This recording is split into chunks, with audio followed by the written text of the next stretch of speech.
बताया। देखिए यार, ये एक बड़ी इंपॉर्टेंट चीज़ है। 3 से 5 पे जो गई ये पेपर्स पे, तो इन्होंने किसी से मशवरा नहीं लिया, किसी से पूछा नहीं। इन्होंने पहले अपने आप को असेस किया कि जी क्या मैं 3 से 5 पेपर में 3 से 5 पेपर दे सकती हूँ, नहीं दे सकती।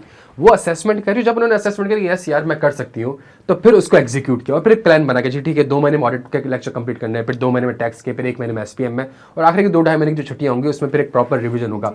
एक और बड़ी चीज़ इंपॉर्टेंट, 1 साल में पेपर है, 1 साल में 5 सब्जेक्ट की क्लासेस भी लेनी है। माशाल्लाह फर्ग्यूसन में है, तो मेरी जो बात हुई थी इनसे, तो बैंक फाइनलाइज कर रही है, तो मैंने फर्ग्यूसन के साथ नेशनल बैंक फाइनलाइज किया एज अ जॉइंट ऑडिटर, तो मुझे पता है कि कितनी रातें लगती हैं उसमें। तो लेकिन उसके बावजूद एक प्लानिंग के साथ अगर आप चलेंगे और एक स्ट्रक्चर वे में चलेंगे तो चीज़ें अचीव हो जाएंगी। शादी, एक चीज़ बड़ी इंपॉर्टेंट है, ऑडिट फर्म और 5 पेपर, इसको कैसे मैनेज किया? मैनेज करने की एक स्ट्रैटेजी जो मैंने स्टार्ट में भी बताई कि आपको देखना पड़ता है कि किस टाइम क्या चीज़ ज़्यादा इम्पोर्टेंट है। जब आपके इनिशियल्स करीब है, रिपोर्टिंग चल रही है, वो 1 महीना है, आप नहीं पढ़ सकते, लेकिन इनिशियल्स हो गए, डॉक्यूमेंटेशन अब आप कर रहे हैं तो आपके पास टाइम है, आप पढ़ सकते हैं।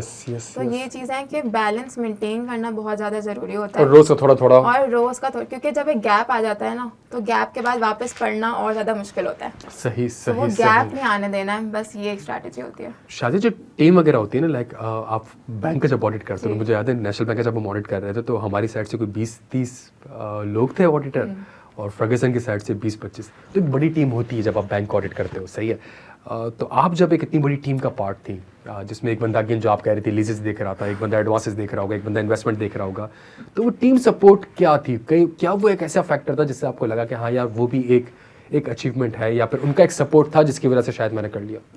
मेरी टीम का बहुत ज़्यादा सपोर्ट था, क्योंकि मेरी टीम के जो सीनियर्स थे वो मुझे हमेशा इंकरेज करते थे कि शाज़ा पढ़ाई करनी है, कितनी पढ़ाई कर ली और नहीं कर ली। तो वो एक इंकरेजमेंट बहुत ज़्यादा था, और उनका कॉन्फिडेंस, शायद जितना मुझे अपने आप पर कॉन्फिडेंस नहीं था, उतना मेरे पेरेंट्स को और मेरी टीम को मेरे पर कॉन्फिडेंस था। ज़बरदस्त। क्योंकि आई थिंक जब हमारा अभी रिजल्ट भी आया था, उन्होंने पहले अपना रिजल्ट देखा था, और फिर सेकंड चीज़ जो उन्होंने देखी थी वो गोल्ड मेडल्स की लिस्ट थी, क्योंकि उन्हें कॉन्फिडेंस था कि शाज़ा का आया होगा गोल्ड मेडल। ज़बरदस्त। तो वो जब आप देखते हैं आपके सराउंडिंग पीपल इतना पॉजिटिव बिहेवियर दे रहे हैं आपके ऊपर, तो आपकी भी एक एनर्जी बढ़ जाती है एफर्ट्स डालने की। और फर्म का तो कल्चर हमने सुना था, सीनियर पढ़ने नहीं देते, काम नहीं करने देते, और बिला वजह में देर तक बैठाते रहते हैं। आपके सीनियर अच्छे थे? मेरे सीनियर्स अच्छे थे। कल्चर चेंज हो रहा है। चलें, ज़बरदस्त ज़बरदस्त।